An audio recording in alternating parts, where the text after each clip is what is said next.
আন্দোলনের ডাক ২০২৪ সালের ৫ জুন দুপুর। সানখারপুলে ঢাকা মেডিকেলের পাশের গ্যারেজে আমার স্কুটি ঠিক করাচ্ছি। সেখানে থাকা অবস্থায় ফেসবুকে দেখতে পেলাম একটা রিটের দায়ে হাইকোর্ট সরকারি চাকরিতে কোটা পদ্ধতি আবার পুনর্বহাল করেছে। ২০১৮ সাল থেকে দীর্ঘ রাজনৈতিক লড়াইয়ের মধ্য দিয়ে আমাদের বেশ কিছু অর্জন ছিল। এই খবরটা দেখার সঙ্গে সঙ্গে মনে হলো আমাদের অধিকারের লড়াইগুলো মূল্যহীন হয়ে যাচ্ছে। এরকম মনে হওয়ার কিছু কারণ ছিল, যেমন আবরার ফাহাদের শাহাদাতের পরে ছাত্রদের সংগ্রামের কারণে বুয়েটে ছাত্র রাজনীতি নিষিদ্ধ হয়েছিল।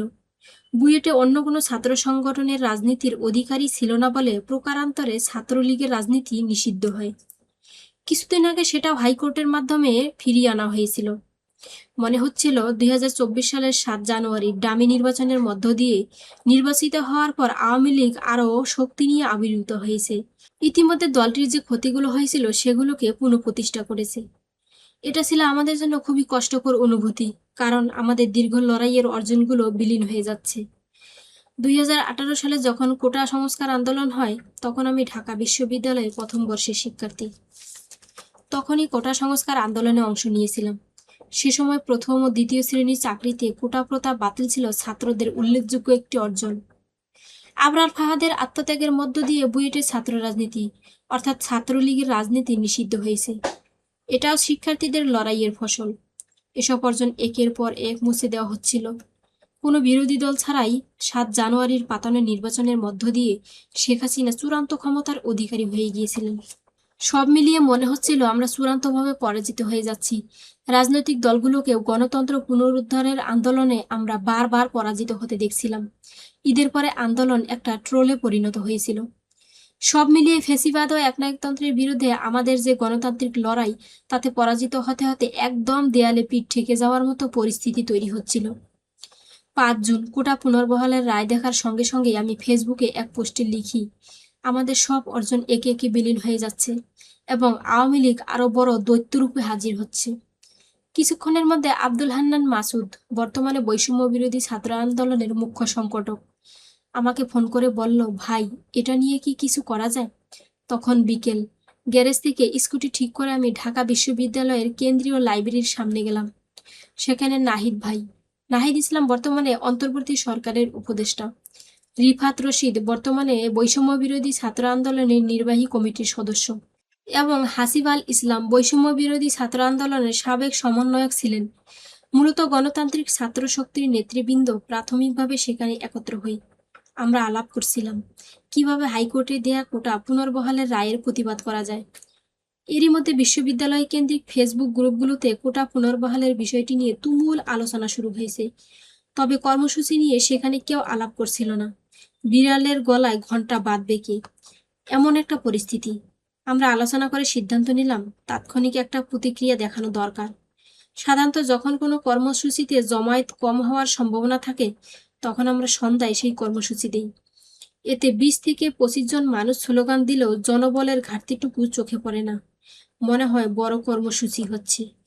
আলোচনা শেষে লাইব্রেরির সামনে দাঁড়িয়েই আমরা সেদিন সন্ধ্যা ৭:৩০টায় একটা কর্মসূচি ঘোষণা করি।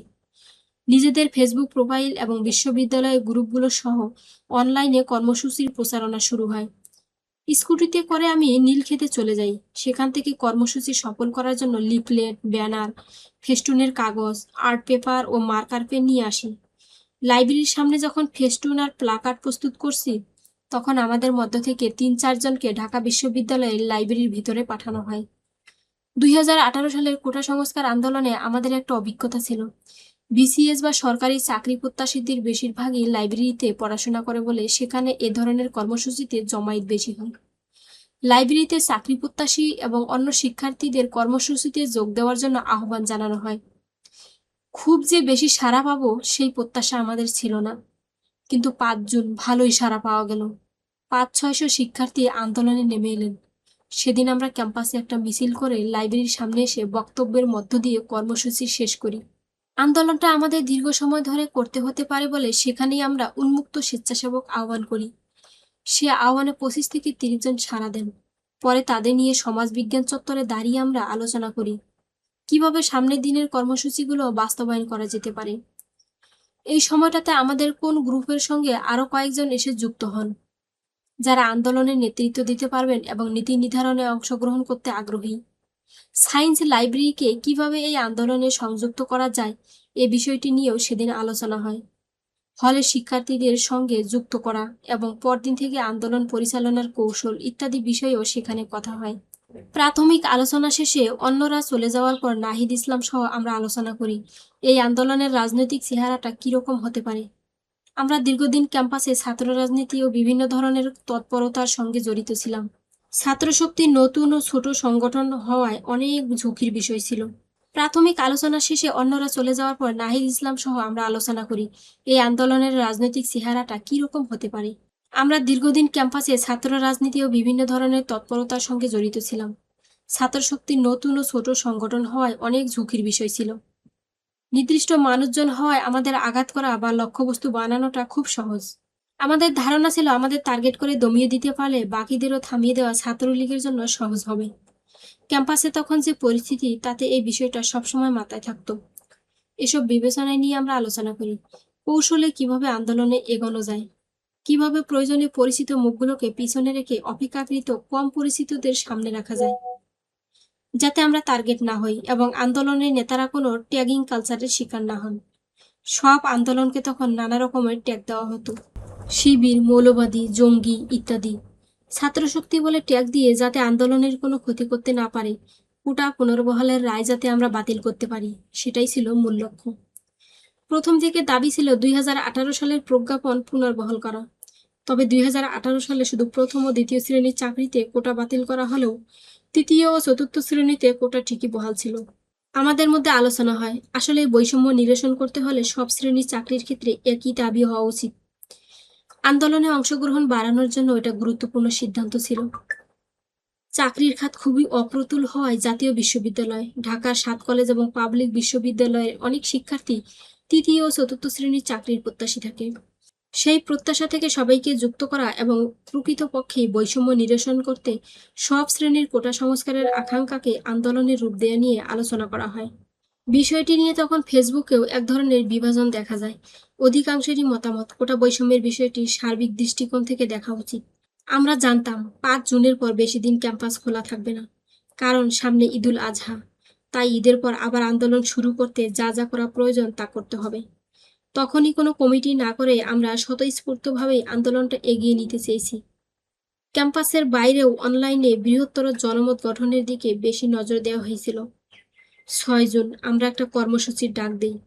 সে সময় পর্যন্ত দাবি ছিল কোটা পুনর্বহাল করা চলবে না, যেটা বাতিল ছিল তা বাতিলই থাকতে হবে। 5 জুন হাসিব ও রিফাত কোটা পুনর্বহাল চাইনা নামে একটা ফেসবুক গ্রুপ খুলে। ক্যাম্পাসে বহুদিনের অ্যাক্টিভিজম ও আন্দোলনের ফলে পরের সারির নেতৃত্বেরও অভিজ্ঞতা ছিল কিভাবে জনসম্পৃক্ততা বাড়ানো যায়। তাছাড়া তখন ঢাকা বিশ্ববিদ্যালয় শিক্ষার্থী সংসদ সহ বিশ্ববিদ্যালয় কেন্দ্রিক গ্রুপগুলোতে ছাত্রলীগের ওয়াচডগ হিসেবে থাকার প্রবণতা আগে থেকেই ছিল। পোস্ট অনুমোদন হওয়া নিয়েও ছিল জটিলতা। এসব কারণে পরের সারির কর্মীরা নতুন গ্রুপ খোলার প্রয়োজন অনুভব করে। তারা 5 জুনের কর্মসূচির আগেই একটা গ্রুপ খুলে ফেলে। সেদিন রাত থেকে এই গ্রুপে শিক্ষার্থীদের অংশগ্রহণ বাড়তে থাকে। আমরা ছাত্রশক্তি গঠন করেছিলাম 2023 সালের 4 অক্টোবর। শিক্ষার্থীদের সঙ্গে সংযোগ ঘটানোর জন্য ছাত্রশক্তি মিছিল, মিটিংয়ের চেয়ে পাঠ্যচক্র, রাষ্ট্রকল্প, লাইব্রেরি, ব্যক্তিগত স্তরে কথা বলা ইত্যাদির উপর গুরুত্ব দেয়। তৎকালীন সরকার বিরোধী ছাত্র রাজনীতিতে ব্যক্তিগত স্তরে সংযোগ ছিল না। এই উদ্যোগের অংশ ছিল 6 চক্র, ঢাকা বিশ্ববিদ্যালয় সমাজবিজ্ঞান চত্বরে লাইব্রেরির একপাশে। সেখানে বসে আমরা আড্ডা দিতাম। যেসব শিক্ষার্থীকে আমরা সামাজিক যোগাযোগ মাধ্যমে ফ্যাসিবাদের বিরুদ্ধে এবং বিভিন্ন জ্ঞানতাত্ত্বিক ও সমসাময়িক বিষয়ে লিখতে দেখতাম, যারা রাজনৈতিক ও সামাজিকভাবে সচেতন, তাদের সঙ্গে সেখানে আড্ডা দিতাম, মত বিনিময় করতাম। পাঠচক্র, লাইব্রেরি সহ বিভিন্ন বিষয়ের পাশাপাশি আমাদের ছেলেরা শনিবারের আড্ডা নামে টিএসসিতে একটা গানের প্রোগ্রাম করত। এটা প্রতি শনিবার হতো। পাঠচক্র, লাইব্রেরি সহ বিভিন্ন বিষয়ের পাশাপাশি আমাদের ছেলেরা শনিবারের আড্ডা নামে টিএসসিতে একটা গানের প্রোগ্রাম করত। এটা প্রতি শনিবার হতো। প্রতি বৃহস্পতিবার, গুরুবার আড্ডা নামে একটা আলোচনা হতো। শিক্ষার্থীদের সঙ্গে সংযোগ বাড়াতে এরকম বিভিন্ন কর্মসূচি ছিল। পাশাপাশি আমরা ছাত্র রাজনীতিতে দায় ও দরদের কথা বলেছি। ছাত্রশক্তির এসব চর্চার কারণে কোটা সংস্কারের দাবিতে আন্দোলন শুরু হওয়ার পরে সংযোগ তৈরির কাজ আরো সহজ হয়। প্রতিবাদী ও রাজনৈতিক সামাজিকভাবে যারা সচেতন তাদের যুক্ত করে ফেলতে খুব বেগ পেতে হয় না। তারা আবার তাদের পরিচিতদের মাধ্যমে সংযোগ আরো বাড়াতে সহযোগিতা করেন। ক্যাম্পাসে নাহিদ ভাইয়ের ব্যাপক রাজনৈতিক পরিচিতি ছিল না, কারণ তিনি ডাকসু নির্বাচনের পর তৎকালীন ছাত্র অধিকার পরিষদ থেকে অব্যাহতি নেন। তবে ছাত্র অধিকার পরিষদের সঙ্গে আমরা দীর্ঘদিনের সম্পর্ক ছিল। আমি ছিলাম এর ঢাকা বিশ্ববিদ্যালয় শাখার সভাপতি। ক্যাম্পাসে রাজনৈতিকভাবে সক্রিয় হিসেবে আমার পরিচিত ছিল। সে পরিচয় থাকা সত্ত্বেও আন্দোলনে আসতে কেউ দ্বিধাবোধ করেনি।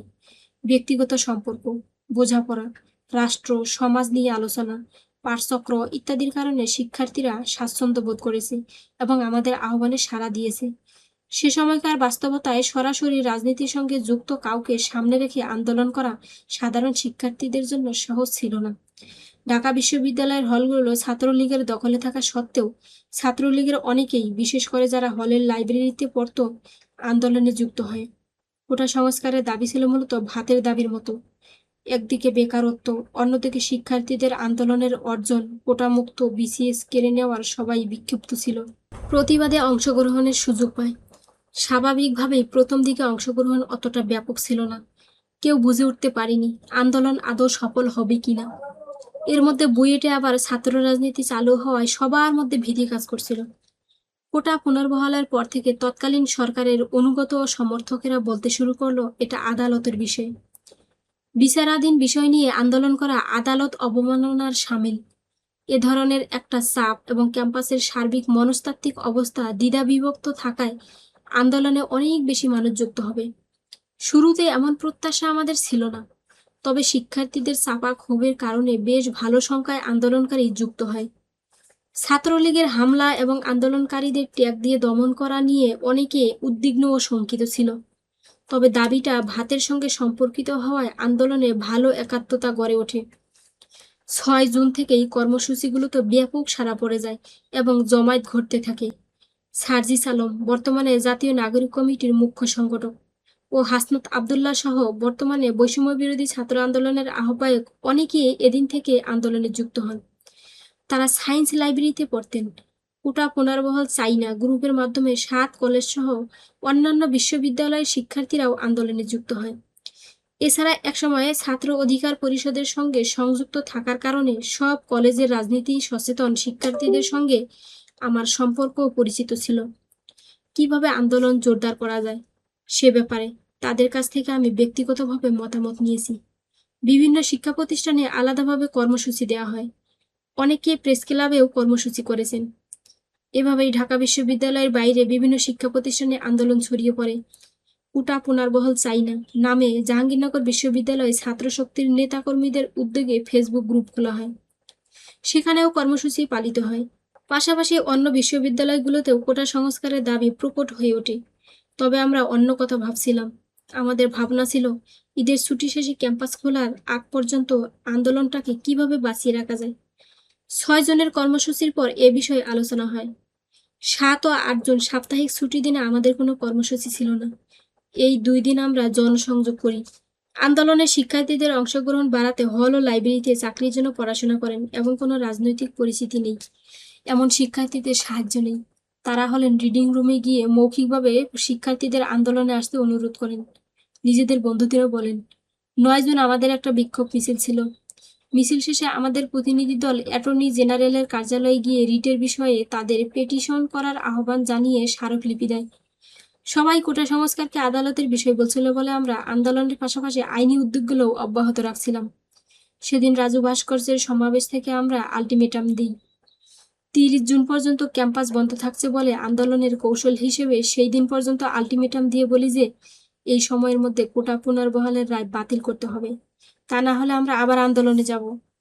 9 জুন থেকে জুন মাসের বাকি সময়গুলো আমাদের জন্য অসম্ভব চ্যালেঞ্জিং ছিল। পাশাপাশি একটা সুযোগও ছিল। বাংলাদেশের মানুষ অনেক সময় খুব দ্রুত সবকিছু ভুলে যায়। আমাদের মনে এই ভয় বা শঙ্কা ছিল যে কোটার বিষয়টি মানুষ ভুলে যেতে পারে। জুলাই থেকে বিশ্ববিদ্যালয়ে সেমিস্টার ফাইনাল সহ বিভিন্ন পরীক্ষা শুরু হওয়ার কথা। বাস্তবতার কথা মাথায় রেখে আন্দোলন সংগঠিত করার জন্য আমরা কয়েকটা টিম গঠন করি। ঢাকার বাইরের যে বিশ্ববিদ্যালয়গুলো ইতিমধ্যে ছোট ছোট কর্মসূচি পালন করেছে, সেসব বিশ্ববিদ্যালয়কে সংগঠিত করার জন্য আবু বাকের মজুমদার, বৈষম্যবিরোধী ছাত্র আন্দোলনের সাবেক সমন্বয়ক, ও আব্দুল হান্নান মাসুদকে দায়িত্ব দেওয়া হয়েছিল। জেলা পর্যায়ের কলেজগুলোর সঙ্গে কারা যোগাযোগ করবে তাও ঠিক করে দেওয়া হয়েছিল। সারা দেশেই এ ধরনের টিম গঠন করা হয়। প্রতিটি টিমে 4-5 জন করে সদস্য ছিল। টিমগুলোতে ছাত্রশক্তির নেতাকর্মীদের পাশাপাশি অন্যদেরও যুক্ত করা হয়। একটা ভয় সবসময় ছিল, আন্দোলনকে টার্গেট করা শুরু হলে প্রথম টার্গেট হবে ছাত্রশক্তি। যাদের রাজনৈতিক পরিচয় আছে তাদের টার্গেট করাটা সহজ। আন্দোলনের দ্বিতীয় স্তরের নেতৃত্ব তৈরি করা এবং তাদের সবার সঙ্গে যোগাযোগ তৈরি করার ব্যাপারে আমরা সচেতন ছিলাম। কোনো কৌশলগত কারণে আমাদের পিছনে চলে যেতে হলে তারা যাতে আন্দোলনটা এগিয়ে নিতে পারে এবং মানুষ যাতে ভুলে না যায়, সেই চিন্তা থেকে টিমগুলো সারা দেশে যোগাযোগ স্থাপন এবং অনলাইন প্রচারণা জারি রাখছিল। তারা ফোনে যোগাযোগের পাশাপাশি অনলাইনেও সভা করেছে। কাদের, বাকের, মাসুদ, রিফাত, হাসিব, নাহিদ ইসলাম, আমি সহ আরও অনেকে সারা দেশের সঙ্গে মিটিংগুলো করছিলাম। এ সময় ফেসবুকে অনেক গ্রুপ খোলা হয়। একটা গ্রুপ খোলা হয় জাতীয় বিশ্ববিদ্যালয়কে যুক্ত করার জন্য। ইব্রাহিম নীরব বর্তমানে বৈষম্য বিরোধী ছাত্র আন্দোলনের নির্বাহী কমিটির সদস্য এই গ্রুপটা দেখতেন। 7 কলেজকে যুক্ত রাখার জন্য তাদের সঙ্গে আমরা যোগাযোগ রাখছিলাম। ঢাকার অন্যান্য কলেজের সঙ্গেও যোগাযোগ রাখা হচ্ছিল। কিছু বিশ্ববিদ্যালয়ের সঙ্গে যোগাযোগ রাখার জন্য ঢাকার বাইরে বিভিন্ন বিশ্ববিদ্যালয়ের শিক্ষার্থীদেরও নির্দেশনা দেওয়া হয়। এই কর্মযজ্ঞের পিছনে আমাদের মূল লক্ষ্য ছিল 1 জুলাই থেকে সব শিক্ষা প্রতিষ্ঠানে একসঙ্গে আন্দোলন শুরু করা। কারণ 9 জুন পর্যন্ত যা হয়েছে তা ছিল বিচ্ছিন্ন কর্মসূচি। ঢাকা বিশ্ববিদ্যালয়ে আমরা আন্দোলন করছিলাম কোটা পুনর্বহাল করা চলবে না নামে। অন্যান্য জায়গায়ও সেটা হচ্ছিল। কখনো জাহাঙ্গীরনগর বিশ্ববিদ্যালয়ের শিক্ষার্থী ব্যানারে, কখনো বরিশাল বিশ্ববিদ্যালয়ের শিক্ষার্থীদের মানববন্ধন ব্যানারে। আমাদের কৌশল ছিল বিচ্ছিন্নভাবে চলা এই কর্মসূচিগুলোকে অভিন্ন ব্যানারে অন্তর্ভুক্ত করা। তবে তখন আমরা কোনো সাংগঠনিক কাঠামো দাঁড় করাইনি, কারণ ঈদের ছুটির সময় কোনো কাঠামো করে দিলে এটিকে টার্গেট করার একটা চেষ্টা হবে এবং ছুটির মধ্যেই নেতাদের তুলে নেওয়া এবং তাদের পরিবারকে চাপ দেওয়া হবে, এই আশঙ্কা আমাদের মধ্যে ছিল।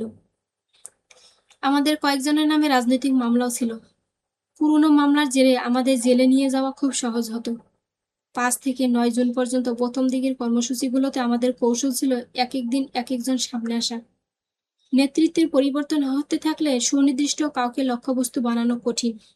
প্রথম দিন নাহিদ ইসলাম, দ্বিতীয় দিন আমি, তৃতীয় দিনের কর্মসূচি ঘোষণা করেন মাহিন সরকার। নেতৃত্ব যাতে চিহ্নিত না হয়ে যায় এবং বিকল্প নেতৃত্ব গড়ে ওঠে, সে কারণে এ কৌশল নেওয়া হয়েছিল। গণ অভ্যুত্থান সফল করতে আমাদের এই কৌশল যথেষ্ট ভূমিকা রেখেছিল। সাধারণভাবে এই উদ্যোগ নিয়েছিলাম যাতে ছুটির সময়টাকে আমাদের বিরুদ্ধে ব্যবহার করা না যায় আর ছুটিটাকে আমরা কাজে লাগাতে পারি। ওই সময় ভারতীয় পণ্য বর্জনের একটা প্রচারণা চলছিল। সেটার পক্ষে আমরাও বিভিন্ন বিষয়ে ফেসবুকে লেখালেখি করেছি, সমর্থন জুগিয়েছি। আন্দোলনের সময় সেই পোস্টগুলো আমরা ডিলিট করে দিতে বাধ্য হই। ক্যাম্পাসে তখন এমন একটা পরিবেশ যে রাজনৈতিকভাবে আমাদের পূর্ববর্তী কর্মকাণ্ডকে ট্যাগ দিয়ে আন্দোলন দমিয়ে দেওয়ার সর্বোচ্চ চেষ্টা করা হবে। ছাত্রলীগ বা গোয়েন্দা সংস্থাগুলো যাতে সে সুযোগ না পায়, সেজন্য ফেসবুকের আগের রাজনৈতিক পোস্টগুলো আমরা অনলি মি করে দিই। 7 জানুয়ারির পাতানো নির্বাচনের বিরুদ্ধে 6 জানুয়ারি রাজু ভাস্কর্যে ফেসিবাদ বিরোধী সব রাজনৈতিক ছাত্র সংগঠনের নেতাকর্মীদের একটা প্রতিবাদ কর্মসূচি হয়েছিল। সেই কর্মসূচির একটি আলোকচিত্র আমার ফেসবুক প্রোফাইল পিকচার ছিল। ছবিতে আমার হাতে ধরা একটা ফেস্টুনে লেখা ছিল নো ইলেকশন আন্ডার হাসিনা। সেটাকেও অনলি মি করে আমি নতুন একটা প্রোফাইল ছবি আপলোড করি। এ ধরনের বিভিন্ন কৌশল তখন আমাদের অবলম্বন করতে হয়। 5 জুনের পর থেকেই আমরা ছাত্র সংগঠনগুলোর সঙ্গে যোগাযোগ করতে শুরু করি। টিএসসিতে আড্ডা দিতাম বলে ক্যাম্পাসের বিভিন্ন রাজনৈতিক কর্মকাণ্ডে আমাদের সরব উপস্থিতি ছিল। ছাত্র সংগঠনগুলোর নেতাদের সঙ্গে আমাদের যোগাযোগ ছিল। ছাত্র ফেডারেশনের সৈকত আরিফ, আরমানুল হক ও উমামা ফাতেমা, ছাত্র ইউনিয়নের মাইন আহমেদ, তাদের সঙ্গে আন্দোলন এগিয়ে নেওয়ার ব্যাপারে অনানুষ্ঠানিক আলোচনা হচ্ছিল। তবে 9 জুনের আগ পর্যন্ত ছাত্র সংগঠনগুলোর সঙ্গে আনুষ্ঠানিকভাবে আমাদের কোনো আলোচনা হয়নি। রাজনৈতিক সংশ্লিষ্টতা বেশি হলে সাধারণ শিক্ষার্থীদের অংশগ্রহণ কমে যাওয়ার আশঙ্কা থাকায় আনুষ্ঠানিকভাবে যাওয়া সম্ভব ছিল না। কিন্তু আন্দোলনের বিষয়ে সবাইকে জানানো হচ্ছিল। আমাদের পূর্ব অভিজ্ঞতায় দেখেছি ছাত্রলীগ বিভিন্ন আন্দোলনে শিক্ষার্থীদের মধ্যে বিভাজন সৃষ্টির করে হামলা চালায়। হামলা বা অন্য বিপদের সময় যাতে অন্য ছাত্র সংগঠনগুলো এগিয়ে আসে, সেজন্য তাদের সঙ্গে সমঝোতা স্থাপন করা ছিল গুরুত্বপূর্ণ। আন্দোলনে হামলা হলে ভয় ও কেরিয়ারের চিন্তায় সাধারণ শিক্ষার্থীরা আসতে চায় না। তখন সাধারণত ছাত্র সংগঠনগুলোই বিভিন্ন কর্মসূচি বিকৃতির মাধ্যমে এগিয়ে আসে। সে কারণে তাদের অবগত করে রাখা হয়েছিল। তখনও ছাত্রদলের সঙ্গে আমাদের কোনো যোগাযোগ হয়নি, তবে ব্যক্তিগত সম্পর্কের জায়গা থেকে ছাত্রদলের কারো কারো সঙ্গে বিচ্ছিন্নভাবে কথা হচ্ছিল। ছাত্র শিবিরের সঙ্গেও তখন পর্যন্ত আনুষ্ঠানিক সমালোচনা হয়নি। আন্দোলনে যাতে ট্যাগিং না হয় সেজন্য আমাদের সিদ্ধান্ত ছিল আক্তার হোসেন, বর্তমানে জাতীয় নাগরিক কমিটির সদস্য সচিব ও তৎকালীন গণতান্ত্রিক ছাত্রশক্তির আহ্বায়ক, সামনে আসবেন না। তাই প্রথম দিকে তিনি আন্দোলনের সামনে আসেননি। এছাড়া ব্যক্তিগত জীবন ও কেরিয়ার নিয়ে ব্যস্ত হয়ে পড়ায় ছাত্র শক্তিতেও তিনি তখন যথেষ্ট সময় দিতে পারছিলেন না। আন্দোলনের শুরুর দিকে আমাকে নিয়েও অনেকের আপত্তি ছিল। নাহিদ ইসলাম ও আবু বাকেরের রাজনৈতিক পরিস্থিতি অপেক্ষাকৃত কম হওয়ায় কেউ কেউ তাদের কাছে গিয়ে আমার ব্যাপারে এই অভিযোগ করত যে আমি ছাত্র অধিকার পরিষদের নেতা, এজন্য আমি কাউকে দোষ দিই না। তখনকার বাস্তবতার কারণেই তারা অভিযোগ করেছে। সন্ধ্যায় অন্য কোনো কাজ না থাকলে আমরা সাধারণত ছয় চক্রের জায়গাটাতেই বসতাম। মাহফুজ আলম বর্তমানে অন্তর্বর্তী সরকারের উপদেষ্টা, বিভিন্ন গবেষণা কাজের সঙ্গে যুক্ত ছিলেন। তিনি রাত 8টা থেকে 9টার দিকে ছয় চক্রে আসতেন। সারাদিনে আন্দোলন কেন্দ্রিক কি কি কাজ হলো, সামনের দিনে কি কি করতে হবে, সেগুলো আমরা পর্যালোচনা করতাম। বৈষম্য বিরোধী ছাত্র আন্দোলনের সূত্রপাত। ঈদের পর 26 থেকে 27 জুনের মধ্যে আমরা ক্যাম্পাসে ফিরে আসি। সেই সময় থেকেই সবার সঙ্গে আমাদের আনুষ্ঠানিক আলোচনার শুরু। অনলাইনে আন্দোলনকে আলোচনায় আনার পাশাপাশি অফলাইনে আমাদের বিভিন্ন পরিচিতজন গ্রুপের সঙ্গে আবার আলোচনা করি। এ পর্যায়ে আমরা দাবিগুলো আরেকটু গুছিয়ে আনি। আন্দোলন শুরু হয়েছিল কোটা বাতিলের পরিপত্র পুনর্বহাল করার দাবিতে। 1 জুলাই থেকে আমরা দ্বিতীয় পর্যায়ে আন্দোলন শুরু করি। এ পর্যায়ে আন্দোলন থেকে 4 দফা দাবি পেশ করা হয়। এর আগে আদিবাসীদের কোটা, নারীদের কোটা এবং মুক্তিযোদ্ধাদের সন্তান পর্যন্ত কোটা রাখার বিষয়গুলো আলোচনা হয়। 1 জুলাইয়ের আগে লাইব্রেরির সামনে কয়েক দফায় উন্মুক্ত আলোচনা করে সবার মতামতের ভিত্তিতে দাবিগুলো নির্ধারণ করা হয়। 29 জুন লাইব্রেরির ভিতরে ঢুকে উন্মুক্ত আলোচনার জন্য আহ্বান করা হলে সবাই লাইব্রেরির সামনে জড়ো হয়। পরে হ্যান্ড মাইকে সেখানে আলোচনা হয়। উপস্থিত শিক্ষার্থীরা বিভিন্ন মতামত দেয়। এর মধ্য দিয়ে সবার ঐক্যমত্যের মাধ্যমে 4 দফা তৈরি হয়। হলগুলোতেও আমরা এ ধরনের আলোচনা করার চেষ্টা করি। 1 জুলাইয়ের কর্মসূচিটা চ্যালেঞ্জিং ছিল। সবাইকে যুক্ত করা দরকার ছিল, যাতে আন্দোলনে সবাই একাত্মতা অনুভব করে। বিভিন্ন পক্ষ থেকে কোটা সংস্কারের বিষয়টাকে অনেক জটিল করে দেখানো হচ্ছিল, তবে আমরা জানতাম নির্বাহী আদেশেই এ সমস্যার সমাধান সম্ভব। সুবিধাবঞ্চিত মানুষের জন্য কোটার প্রতিফলনও যাতে থাকে, সেটাই আমাদের ভাবনায় ছিল। আদিবাসী ও প্রতিবন্ধীদের জন্য কোটা আবশ্যক। আমাদের মূল দাবি ছিল 2018 সালের কোটা বাতিলের পরিপত্র বহাল রেখে কমিশন গঠন করে দ্রুততম সময়ের মধ্যে সব শ্রেণীর সরকারি চাকরিতে অনধিক 10% কোটা রেখে কোটার পুনর্বহন বা সংস্কার। সরকারি চাকরি নিয়োগ পরীক্ষায় কোটা সুবিধা একাধিকবার ব্যবহার করা যাবে না, যে কোনো চাকরিতে একবারই ব্যবহার করা যাবে। কোটায় যোগ্য প্রার্থী পাওয়া না গেলে শূন্য পদগুলোতে মেধা অনুযায়ী নিয়োগ দিতে হবে। তখন পর্যন্ত কোটায় প্রার্থী না পাওয়া গেলে পদ খালি রাখা হচ্ছিল, এ কারণে অনেকেই সুযোগ পাচ্ছিলেন না। এছাড়া দুর্নীতিমুক্ত ও মেধাভিত্তিক আমলাতন্ত্র নিশ্চিত করতে কার্যকর ব্যবস্থা নেওয়ার দাবি উঠেছিল। সে সময়টাতে দেশব্যাপী আমলাদের দুর্নীতির মুখোশ উন্মোচন ও দুর্নীতি বিরোধী প্রচারণা চলছিল। আমাদের ব্যাপারে অভিযোগ করা হচ্ছিল যে ছাত্ররা শুধু তাদের স্বার্থের বিষয়ে কথা বলে, জাতীয় বিষয় নিয়ে তাদের মনোযোগ নেই। অনেক দুর্নীতির ঘটনা তখন গণমাধ্যম নানাভাবে সামনে এনেছিল। সে কারণে এই দাবিটাকে আমরা অন্তর্ভুক্ত করি, যাতে সব শ্রেণী পেশার মানুষ আন্দোলনে সংযোগ অনুভব করে এবং ছাত্রদের দাবি যে শুধু নিজেদের চাকরি নয়, সেই বার্তাটা পৌঁছে দেয়। 4 দফা দাবিতে 1 জুলাই থেকে আন্দোলন আবার শুরু হয়। এবার আন্দোলন শুরু হয় বৈষম্য বিরোধী ছাত্র আন্দোলন ব্যানারে। এর আগ পর্যন্ত আন্দোলন চলছিল ঢাকা বিশ্ববিদ্যালয়ের শিক্ষার্থীবৃন্দ ব্যানারে। মূলত 1 জুলাইয়ের আগে আলোচনার মধ্যে আন্দোলনকে একটা নির্দিষ্ট ব্যানারে নিয়ে আসার কথা ভাবা হচ্ছিল। তখনও বিভিন্ন বিশ্ববিদ্যালয় ও কলেজে ভিন্ন ভিন্ন ব্যানারে আন্দোলন চলছে। আমরা ভাবলাম এক কাট্টা শক্তির প্রদর্শন করতে হলে একটা অভিন্ন ব্যানার প্রয়োজন। 29 থেকে 30 জুন রাতে মল চত্বরে আমরা আন্দোলনের সংগঠন ও আগ্রহীদের সঙ্গে বসে আলোচনা করি। সেখানে ব্যানারের জন্য বিভিন্ন নাম প্রস্তাব করা হয়। ব্যানারের নামটাকে ঢাকা বিশ্ববিদ্যালয় কেন্দ্রিক না রেখে কি করে এমন একটা নাম দেয়া যায় যাতে দেশব্যাপী সবাই ব্যবহার করতে পারে, সে বিষয়ে আলোচনা হয়। আলোচনায় কোটা সংস্কার সংক্রান্ত অনেক নাম আসে। বিশ্ববিদ্যালয়ের গ্রুপগুলোতেও কয়েকটা নাম নিয়ে ভোট হয়। সেখানেও অনেকে অনেক নাম প্রস্তাব করছিল, কিন্তু আমরা চাচ্ছিলাম একটা সর্বজন গ্রাহ্য নাম রাখতে। এর আগে 27 বা 28 জুন সম্ভবত আব্দুল হান্নান মাসুদ আমাকে বলছিল, নামের মধ্যে বৈষম্য বিরোধী শব্দটা রাখা যায়। ছাত্র সংগঠনগুলোর মধ্যে এই একটা সাধারণ চর্চা ছিল। কোনো একটা ব্যানার প্রতিষ্ঠিত হয়ে গেলে পরবর্তী সময়ে অন্যায় অবিচারের বিরুদ্ধে কাজ করার ক্ষেত্রে সেটিকেই কাজে লাগানো। একই ভাবনা আমাদের মাথায় ছিল। আলোচনা চলতে থাকে। 30 জুন রাতে মল চত্বরে যে বৈঠক হয়, সেখানে সবার মতৈক্যের ভিত্তিতে বৈষম্য বিরোধী ছাত্র আন্দোলন নামটা চূড়ান্ত হয়। যদিও ফেসবুকে জরিপে অন্য একটা নামে বেশি সমর্থন এসেছিল। প্রায় 11টা বিশ্ববিদ্যালয়ে কয়েকটা কলেজের সঙ্গে তখন আমাদের যোগাযোগ ছিল। তাদের আমরা বৈষম্য বিরোধী ছাত্র আন্দোলন ব্যানারে কর্মসূচি করার নির্দেশনা দিই। তখন পর্যন্ত ফেসবুক গ্রুপের নামের পরিবর্তন হয়নি, কারণ এরই মধ্যে কোটা পুনর্বহাল চলবে না নামটাও ব্র্যান্ডিং হয়ে গিয়েছিল। ঈদের ছুটির পর আন্দোলনে কেমন সাড়া পাওয়া যাবে তা নিয়ে আমাদের মধ্যে শঙ্কা ছিল, কিন্তু 1 জুলাইয়ের কর্মসূচিতে ভালো সাড়া পাওয়া গেল। 2 জুলাই আমরা হলগুলোতে আরো মনোযোগ দিই। 4 দফার পক্ষে হল থেকে শিক্ষার্থীদের নিয়ে আসার জন্য কর্মসূচি শুরুর 1 ঘন্টা আগে প্রতিটি হলে গিয়ে আহ্বান করা হয়। প্রতিটি হলের জন্য আমরা ভিন্ন ভিন্ন টিম করে দিয়েছিলাম। এর আগে আদালত সহ নানা বিষয় সামনে আসায় অনেকের মধ্যে একটা দ্বিধা ছিল, কিন্তু 4 দফা দাবি সুনির্দিষ্ট হওয়ার পর সর্বত্র জনমত সৃষ্টিতে আমরা বেশ সুবিধাজনক অবস্থায় ছিলাম। 4 জুলাই কোটা নিয়ে হাইকোর্টে একটা শুনানি হওয়ার কথা ছিল। শুনানিতে যাতে আমাদের দাবির প্রতিফলন ঘটে সেই লক্ষ্য সামনে রেখে চাপ সৃষ্টি করার পরিকল্পনা করছিলাম। সেজন্য আমরা ক্যাম্পাস থেকে বড় একটা মিছিল নিয়ে নিউ মার্কেট ও কাঁটাবন ঘুরে শাহবাগ মোড়ে গিয়ে কিছুক্ষণ সড়ক অবরোধ করি। সেদিন মিছিলের সারি অনেক লম্বা ছিল। 1-1.5 ঘন্টা মিছিলের পর সবাই ক্লান্ত হয়ে পড়ে, তাই শাহবাগে কিছুক্ষণ অবরোধ করে রাস্তা ছেড়ে দিই। তখনকার অবস্থা বিবেচনায় শাহবাগ অবরোধ একটা বড় ব্যাপার ছিল। আমাদের পরিকল্পনা ছিল 3 জুলাই একটা বড় অবরোধ করা এবং 4 জুলাই শুনানি চলাকালে মাঠে শক্ত অবস্থানে রাখা।